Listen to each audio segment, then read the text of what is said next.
बैठक थिला ए बैठक रे भारत सरकारंकर केंद्र गृह मंत्री अमित शाह जी ताको अध्यक्षतार बैठक होता। झारखंड, बिहार, वेस्ट बेंगल एवं ओडिशा को नहीं ये ईस्टर्न जोनल काउंसिल बैठक अनुष्ठित होता एवं बैठक सफलतापूर्ण भाव में समाप्त होता। सामाजिक, आर्थिक एवं विकास को किभली भाव में त्वरान्वित करा जाई पारिबो, जोठी विकासर अपहंच अच्छी से जगह को केमती फोकस करा जिवो एवं समस्त को किभली भाव में सेवा जोगई दिया जाई पारिबो। जेभली भाव में बैंकिंग सेवा क्षेत्र में अनेक जगार बैंक पहुँची पारि नाही, ताहार प्रस्ताव राज्य तरफ रखा जाइथिला। महिला सशक्तिकरण पाई किभली भाव में आहुरी समान को सशक्तकरण करा जिवो ताकू मध्य फोकस करा जाइथिला। विशेष करके शिक्षा क्षेत्र में, स्वास्थ्य क्षेत्र में आयुष्मान कार्ड समस्त पाखरे केमती पहुँचब एवं से एबीपीएम जय सहित जी जय एवं आयुष्मान वयोवंदना योजना को किभली भाव में विशेष करी आयुष्मान वयोवंदना योजना को सैचुरेशन मोड रे करा जिवो। एक कथा समस्त कथा भी उपस्थापना करा जाइथिला।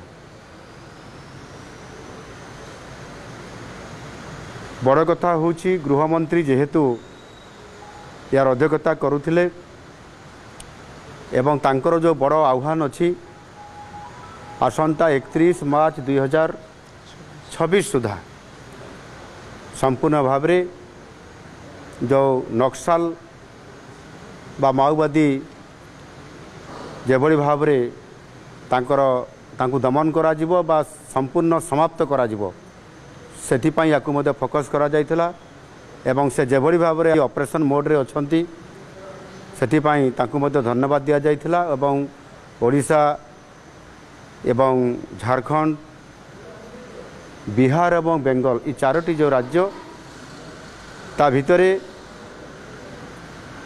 आशातीत भाव में ये कार्यक्रम आहरी आगु को जाउछि याकु फोकस करा जाइथिला।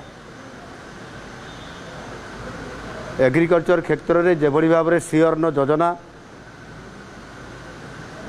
यह एक बेस्ट प्रैक्टिस हिसाब रे ओडिशा तरफरु प्रेजेंटेशन दिया जाइथिला एवं ताहा भारत वर्ष रे केवल नुह सारा विश्व रे ये क्षेत्र में ओडिशार जो भूमिका एवं ये क्षेत्र में चाषी मान को जेभली भाव में समान को प्रोत्साहन दिया जाउछि। एमएसपी सहित विशेष करके मिलेट क्षेत्र में एमएसपी सहित पुणी फाइनेंशियली असिस्टेंट बा इनपुट असिस्टेंट अधिक 210 टंका दिया जाउछि। आ सेथिपाई ये क्षेत्र में किभली भाव में आहुरी अधिक आम चाषी माने स्वावलंबनशील हो पारे ता उपरे मध्य फोकस करा जाइथिला।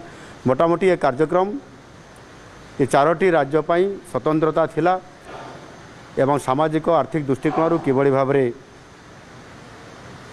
मोदी जी जो विकसित भारत 2047 रो जो विजन अच्छी ताकू आधार करी जो मोदी जी जो समाजर चारोटी वर्ग जो माने पछरे अछंती समान को समाजर मुख्य क्षेत्र में सामिल करी विकसित भारत रे सामिल करिबा ये प्रकार आलोचना होता। एवं मु निश्चित भाव में अमित शाह जी को धन्यवाद देवी। से या दृढ़तार सहित धैर्यर सहित समस्त कथा को शुणी थिले एवं मु अनुरोध करी आसंता वर्ष जेतेबेले